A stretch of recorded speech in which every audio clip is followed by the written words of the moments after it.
Après que la Cour africaine des droits de l'homme et des peuples ait demandé au pouvoir d'Abidjan de lever les charges qui pèsent contre Guillaume Soro, les choses se compliquent à nouveau pour le président de Génération et Peuple Solidaire ainsi que ses députés. Pour plus de détails, après le générique.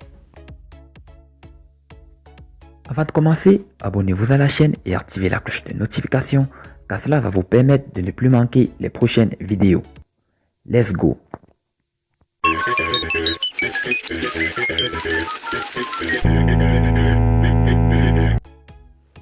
La Cour africaine des droits de l'homme et des peuples a ordonné hier la suspension du mandat d'arrêt délivré par la justice ivoirienne contre le président des Générations et Peuple Solidaire Guillaume Soro ainsi que ses proches. Une décision qui n'est pas du goût du pouvoir d'Abidjan. À travers un communiqué, le porte-parole du gouvernement, Tiemako Sidi, a donné la position de l'État de Côte d'Ivoire. L'État de Côte d'Ivoire ne se soumettra pas à la décision de la Cour africaine des droits de l'homme et des peuples qui demande la levée des poursuites contre Guillaume Soro et ses proches.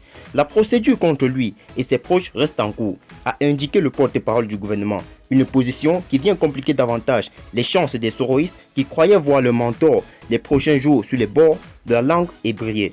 Triste manière de faire la politique, seuls les soroïstes désespérés ont cru que l'État ivoirien allait s'exécuter rapidement comme un bon enfant devant son père, mentionne un internaute.